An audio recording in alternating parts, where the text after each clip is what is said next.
ഹരിയാനയിൽ തിരഞ്ഞെടുപ്പ് തീയതി പ്രഖ്യാപിച്ചതിനു പിന്നാലെ ബി.ജെ.പി കടുത്ത ആശങ്കയിലാണ്. ഒരുപക്ഷെ തോൽക്കുമെന്ന ഭയം ബി.ജെ.പിയെ വേട്ടയാടുന്നുണ്ടാകാം. അതാകാം ഓരോ മുടന്തൻ കാരണങ്ങൾ പറഞ്ഞ് ബി.ജെ.പി രംഗത്ത് വന്നിരിക്കുന്നത്.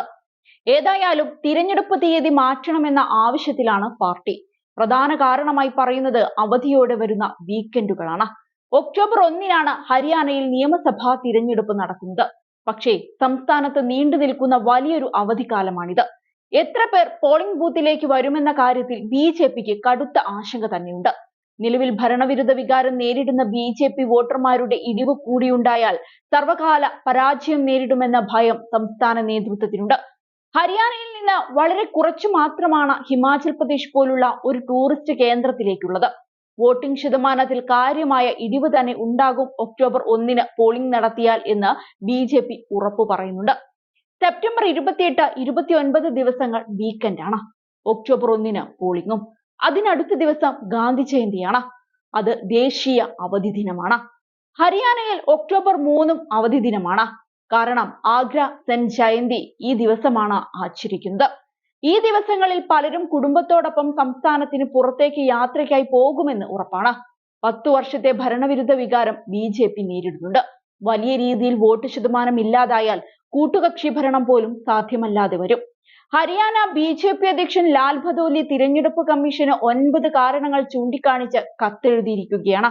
തിരഞ്ഞെടുപ്പ് മാറ്റാനായി ഈ കാരണങ്ങളാണ് ഉന്നയിച്ചിരിക്കുന്നത്. സർക്കാർ ജീവനക്കാർ മാത്രമല്ല, സ്വകാര്യ സ്ഥാപന ജീവനക്കാർ പോലും സെപ്റ്റംബർ 30-ന് അവധിയെടുത്ത് യാത്രകൾക്കായി സംസ്ഥാനത്തിന് പുറത്തേക്ക് പോകാൻ തയ്യാറായി നിൽക്കുകയാണെന്നാണ് ഭദോലി പറഞ്ഞത്. പോളിംഗ് ശതമാനം ഉറപ്പായും ഇതുകാരണം കുറയുമെന്നും അദ്ദേഹം ചൂണ്ടിക്കാട്ടുന്നുണ്ട്. അതേസമയം അൽ സംസ്ഥാനമായ രാജസ്ഥാനിലെ ബിക്കാനീറിൽ മേളകൾ നടക്കുന്നതിനാൽ ഹരിയാനയിലെ വിഷ്ണോയി വിഭാഗത്തെ വലിയ തോതിൽ അത് ആകർഷിക്കും.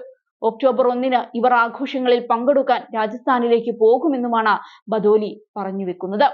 ഹരിയാനയിലെ തിരഞ്ഞെടുപ്പ് കുറച്ചു ദിവസങ്ങൾ കഴിഞ്ഞ് നടത്തുന്നത് നന്നായിരിക്കും.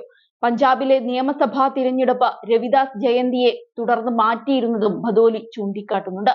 കരാർ ജീവനക്കാരെ ലക്ഷ്യമിട്ട് നിരവധി പരാതികളും ആനുകൂല്യങ്ങളുമെല്ലാം ബി.ജെ.പി പ്രഖ്യാപിച്ചിരുന്നു. ഇതെല്ലാം വോട്ടായി മാറുമെന്ന പ്രതീക്ഷയിലായിരുന്നു ബി.ജെ.പി.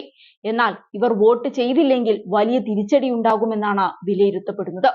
അതേസമയം ബി.ജെ.പിക്കെതിരെ കോൺഗ്രസും എ.എ.പിയും രംഗത്ത് വന്നു. തോൽവി ഭയന്ന് ബി.ജെ.പി ആകെ പതറിയിരിക്കുകയാണെന്നാണ് കോൺഗ്രസ് പറഞ്ഞത്. ബി.ജെ.പി പരാജയം അംഗീകരിച്ചിരിക്കുകയാണെന്ന് കോൺഗ്രസ് നേതാവ് ഭൂപിന്ദർ ഹൂഡയും പറയുന്നു. അതേസമയം തിരഞ്ഞെടുപ്പ് മാറ്റിവെക്കണമെന്ന ബി.ജെ.പിയുടെ ആവശ്യത്തിൽ വിശദീകരണവുമായി മുതിർന്ന നേതാവ് അനിൽ വിജ് എത്തിയതും ശ്രദ്ധേയമായി. ബി.ജെ.പി തിരഞ്ഞെടുപ്പിനെ നേരിടാൻ പൂർണ്ണ സജ്ജമാണെന്നാണ് അദ്ദേഹം പറഞ്ഞത്. തിരഞ്ഞെടുപ്പ് തീയതി മാറ്റണമെന്ന് ഞങ്ങൾക്ക് ഒരാവശ്യവുമില്ല. തിരഞ്ഞെടുപ്പ് കമ്മീഷന് വേണമെങ്കിൽ അത് മാറ്റാം. 2-3 ദിവസം പിന്നിലേക്കായി അത് മാറ്റാം. 5 ദിവസത്തെ അവധി ആളുകൾ എടുക്കുമെന്ന് കണ്ടറിഞ്ഞ് 5 ദിവസം പിന്നിലേക്കായി തിരഞ്ഞെടുപ്പ് മാറ്റണം. ഞങ്ങൾ തയ്യാറായി നിൽക്കുകയാണ്. നാളെ തിരഞ്ഞെടുപ്പ് നടത്തിയാലും ഞങ്ങൾ മത്സരിക്കാൻ തയ്യാറാണെന്നായിരുന്നു അനിൽ വിജിന്റെ വാദം.